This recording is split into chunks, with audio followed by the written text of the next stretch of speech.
اس کے پر ریکارڈ کرائیے. مرد کے لیے بال بڑے رکھنا یا چھوٹے، اس کا ذاتی مسئلہ ہے یا معاشرتی مسئلہ ہے؟ معاشرتی مسئلہ کہاں سے ہو گیا؟ آپ یہ پوچھیں کہ اس کا ذاتی فیصلہ ہے یا کوئی ریلیجس ایشو ہے. معاشرہ یا ذات ایک ہی بات ہوگی نا، جس طرح مرضی رکھیں. مرد کے لیے بڑے بال رکھنا کتنے جائز؟ ہاں یہ بات آپ پوچھیں. اتنے لمبے بال رکھیں کہ کندھے سے نیچے نہ جائیں. کندھے سے نیچے جائیں گے تو عورتوں کی مشابہت ہے. وہ بخاری میں حدیث ہے، ان مردوں پہ لعنت جو عورتوں کی مشابہت کرتی ہیں، اور ان عورتوں پہ لعنت جو مردوں کی مشابہت کرتی ہیں. تو کندھے سے نیچے عورتوں کی مشابہت ہے، اور کندھے سے اوپر رکھیں گے تو مردوں کی مشابہت ہے. تو عورتیں تو نہیں رکھ سکتی اوپر. عورتیں بال کٹوا سکتی ہیں، صحیح مسلم میں موجود ہے، بخاری میں بھی کچھ حصہ ہے.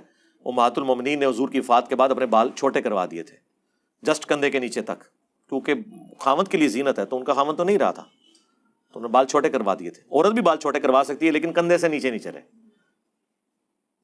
اور کندھے سے نیچے اگر مرد رکھے گا تو باقی پونی جی پونی کر سکتے ہیں، سنت ہے. صحابہ کرام بھی کرتے تھے، نبی الاسلام بھی. بخاری مسلم میں آتا ہے کہ دائیں بائیں اما عائشہ کہتی ہیں میں آپ کے بال کنگھی کرتی تھی اور اس کو پھر چپکا دیتی تھی. اس زمانے میں وہ جو کوئی پیڑوں سے درختوں سے گلو حاصل ہوتی تھی، اس کے ذریعے ظاہر ہے وہ پھر بال بکھرے رہتے ہیں نا. آج کل تو ہیئر کیچ آپ لگا سکتے ہیں، پونی کاٹ سکتے ہیں، لیکن اس میں صرف یہ ہے کہ بخاری مسلم میں حدیث ہے کہ جب آپ نماز پڑھنے کے لیے کھڑے ہوں گے نا، پھر آپ نے اپنی پونی کھول دینی ہے.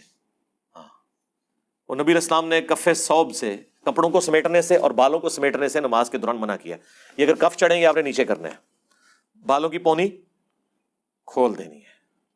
اب میں نے بھی لمبے بال رکھنے شروع کیے، تو میں تو یہ تو سمجھ لیں کہ ایک پالتو جانور ہے جو آپ پال لیتے ہیں. یہ تو بڑا مشکل کام ہے، بال رکھنا تو بڑا مشکل کام ہے. تو یہ اس کی تو بڑی کیئر کرنی پڑتی ہے. اور میرے جیسے بندے کے پاس اتنا ٹائم ہی نہیں ہے کہ ان چکروں میں نے صرف اس لیے رکھ لیے کہ میں چونکہ عموماً روزانہ 2 دفعہ تو غسل کرتا ہوں تو رکھ سکتا ہوں، ادروائز تو جوئیں پڑ جاتی ہیں ان بالوں میں اور آپ کو کرنا پڑتا ہے. تو پھر ہیئر کیچ میں یوز کرتا ہوں، تو پھر نماز کے وقت میں نے یاد رکھ کے وہ ہیئر کیچ اتارنا ہوتا ہے. ہاں، ہیئر کیچ کے ساتھ، یہ پونی کے ساتھ آپ نماز نہیں پڑھ سکتے. ویسے آپ باندھ سکتے ہیں، لیکن نماز کے وقت آپ نے وہ ہیئر کیچ یا پونی کھولنی ہے.